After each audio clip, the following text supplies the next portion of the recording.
Hello everybody out there in math land. Today, fourth grade, you have made it to the end of the book. You took the test. Now, what we have left to do is see which skills are still a little rusty or still need a little bit more practice before you go to next year's grade level. So what we're going to do is there's a cumulative practice at the end of chapter 14. It starts on page 695.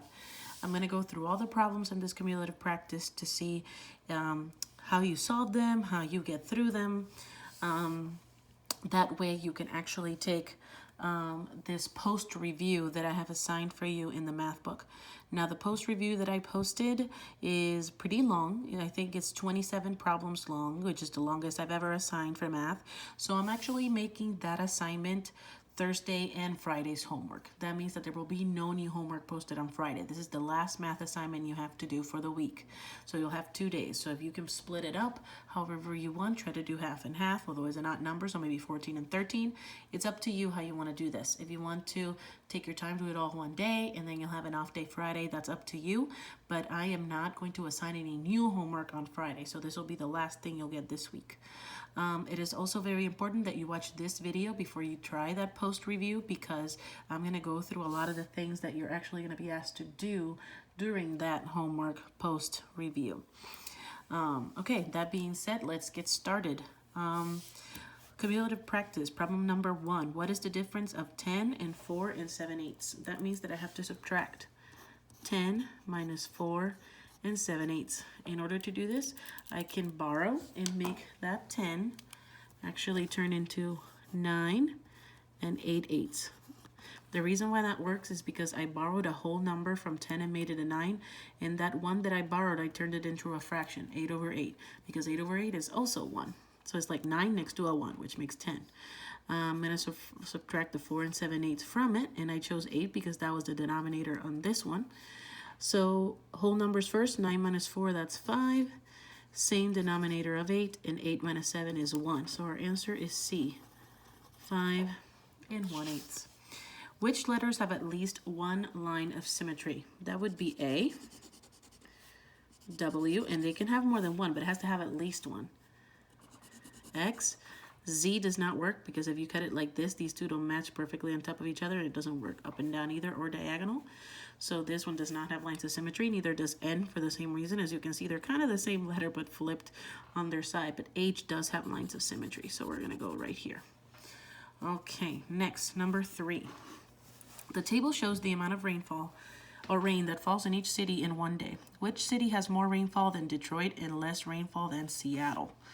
So it's with decimals. So we're looking for a city that has more rainfall than Detroit. So it has to be bigger than this. Okay. And it has less rainfall than Seattle. So we're looking for a number that exists between 4,500s and 8,500s. That means this is too large, this is too large. The only one that works is 7,200s, which is Chicago. So the city of Chicago is the one in the middle of those. Which shapes have 4 sides with the same length? 4 sides that have all the same length. 4 sides. Well, it's a triangle. No, because that has 3 sides. Trapezoid, they can be all different lengths. So that's not it. But the rhombus and the square both have to have equal sides. So that's the one answer for that one. A movie starts at 2:55 p.m. and ends at 4:45 p.m. How long was the movie? So you can do this right here. 2:55. If you add 1 hour, you're at 3:55, so that's 1 hour. And then we're going to add 10 minutes at a time until we reach 4, or actually, let's go to the next whole hour. To get to the next whole hour, you get 5 minutes to get to 4 o'clock. And then 4:45, which is your end time. How many minutes from 4 to 4:45? That's 45 minutes. So if you add up this together, you have 1 hour, and 45 plus 5 minutes, that's 50 minutes. That's 1 hour, 50 minutes. That's B. Give me one quick second. I'll be right back.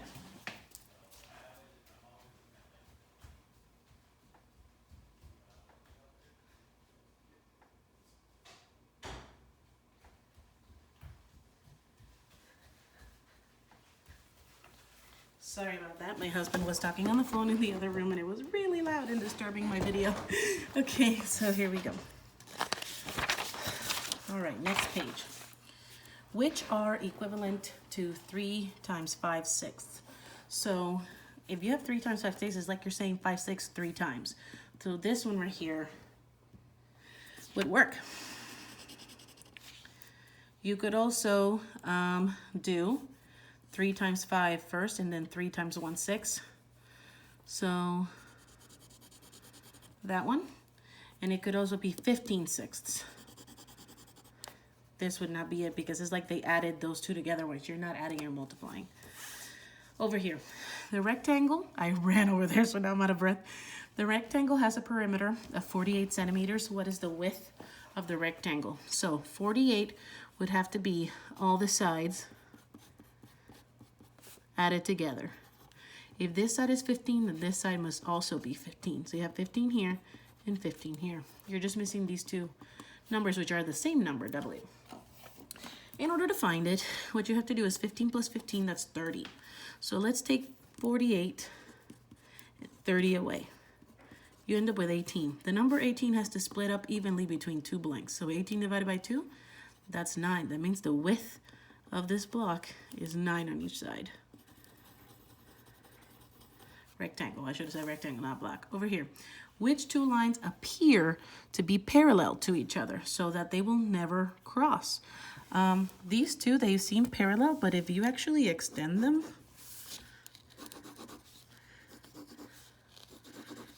look at what's happening to them. They're getting closer every time, so that's not going to work. This is happening to these two lines too, look. Eventually they're going to cross. The ones that look to me to be parallel are JD and CF. JD and CF, that's this one right here. Good. Your friend draws a triangle with side lengths of 10 centimeters, 12 centimeters, and 10 centimeters. What type of triangle did your friend draw? So, triangle, you have 10 on one side, 10 on the other, and 12 on the other. If two sides are equal in length but not the other one, that's an isosceles triangle. Okay, next page. What is the quotient of 846 and 3? Quotient means division. So I'm going to go right here to the side of my paper and put 846 inside the house, 3 outside the house. Okay, 3 into 8, that's 2 times. 2 times 3 is 6. 8 minus 6 is 2. Drop that. 3 into 24, that's 8 times.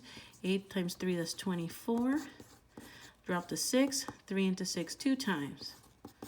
282. Oh, A. Cool. All right. We're moving right along. Number 11. Which rectangular dimensions have an area of 3,600 square miles? That means that when you multiply the two numbers of length and width, they equal 3,600. 72 times 50. Let's do what 72 times 50 is. Okay, now we know that if there's a 0 there, there's a trick. You just put the 0 down here and then do 5 times 2. That is 10, carry 1. 5 times 7 is 35, plus 1 is 36. Look at that, 3,600. This one works. Okay, 1,000 times 800. So that would be 1 times 8, 8, and 1, 2, 3, 4, 5 zeros. 800,000, nope. Over here, 75 miles long and 48 miles wide. So let's multiply 75 times 48. Okay. 8 times 5, that's 40, carry 4. 8 times 7 is 56, plus 4 is 60. 0 right there, 4, and clear the trash. 4 times 5 is 20, carry 2. 4 times 7 is 28, plus 2 is 30. And when I add that together, I get 3,600. That works. Last one to check is this one, 45 times 80. Do the trick I just taught you. Put a 0 right here, and then 8 times 5, 40, carry 4. 8 times 4 is 32. 32 plus 4, 36. 3,600 also works. Good, moving right along. So see, a type of problem like this, not only did it review area because you needed to know that area is length times width, it also helped you review multiplication of 2-digit numbers. So there you go. The angle measures of a triangle are 57, 60, and 63. How can you classify the triangle? One side has 57 degrees, the other side has 60, the other has 63. All of those are less than 90. That means that all of these angles are acute. So this is an acute triangle. If one of those angle measures would have been 90 exactly, then it would have been a right triangle. And if you had one angle that was more than 90, it would have been an obtuse triangle. Keep that in mind. Newton is walking on path X that continues straight ahead. Path X. Okay.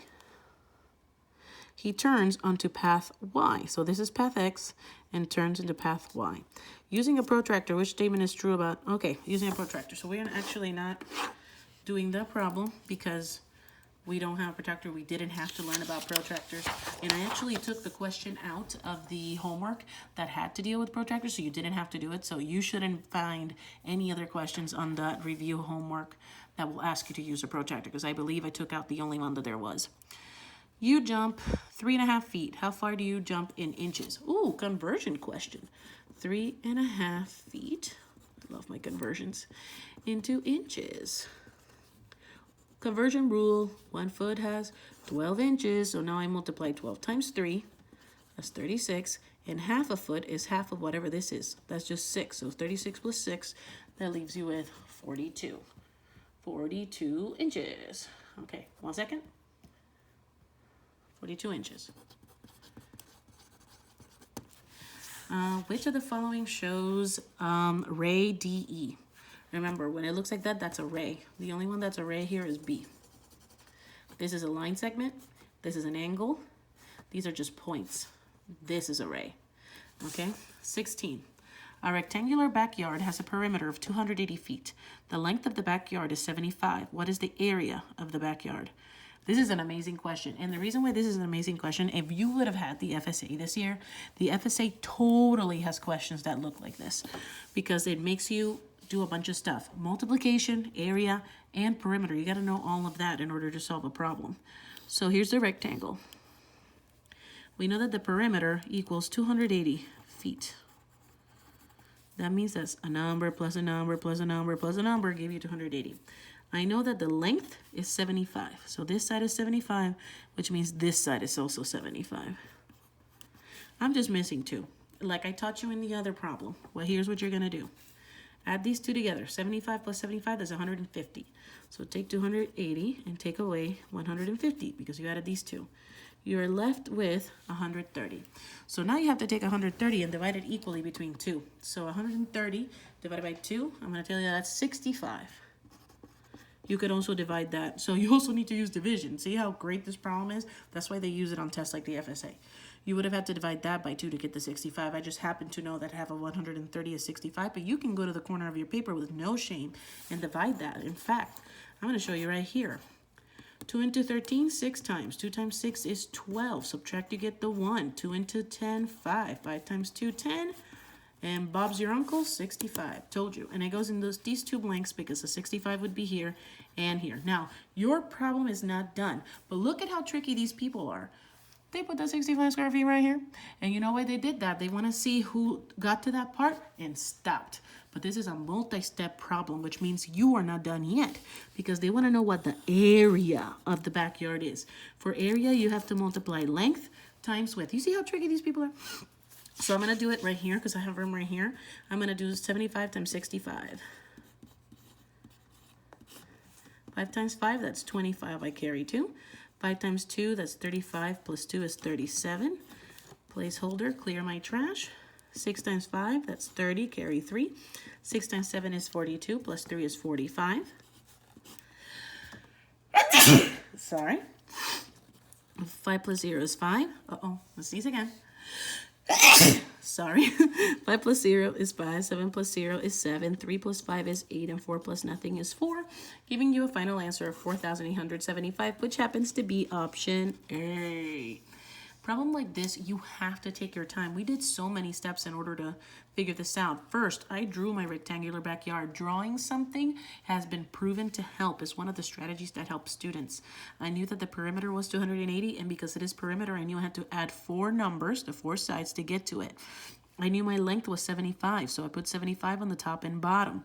And I put the 2 75s right here. Then I added these and subtracted it from 280 to get 130. The 130 had to be split evenly between those two blanks, which were the east and west side of these rectangles, 65. Then, once I found that that was the width, I multiplied the length times the width to get the area. It was a huge, huge problem, and they do that because it's testing 4 and 5 skills just using one problem. So that's why it's so effective. But at the same time tricky. You know, they really want to see what student can put everything they have learned together into one. I'm very confident that you guys are going to do great in this.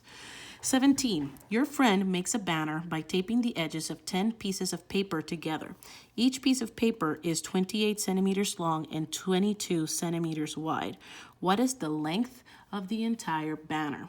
So the length of the entire banner is the width of one piece of paper, 22 centimeters multiplied by 10. Why? Because there's 1, 2, 3, 4, 5, 6, 7, 8, 9, 10 pieces of paper there together. Each one of those right there, they told you they were 22 centimeters wide, okay? So 22, 22, 22, 22, 22, 22, 22, 22, 22, 22. So therefore, there you go. So 22 times 10, because there's 10 pieces of paper. 1, 2, 3, 4, 5, 6, 7, 8, 9, 10. 22 times 1 is 22, and you add the 0, 220. Okay?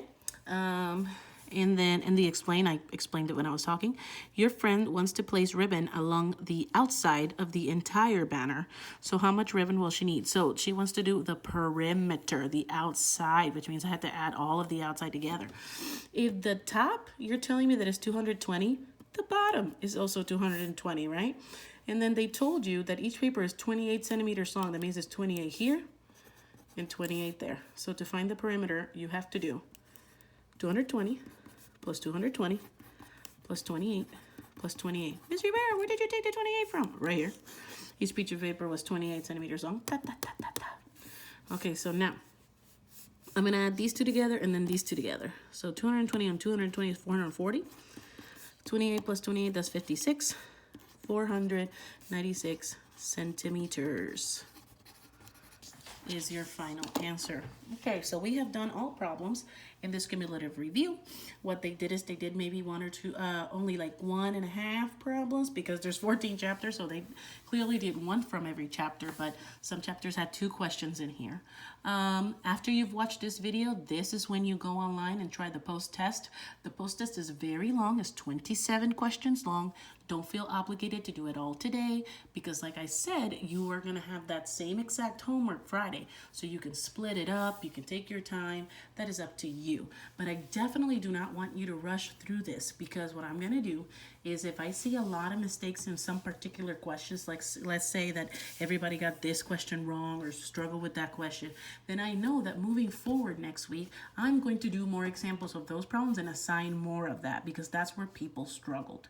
So that's why you want to make sure that you check this work, use your parents' help, definitely have them check it before you submit them, because I'm going to base what I build my review on for the next couple of weeks out of the results of this, okay?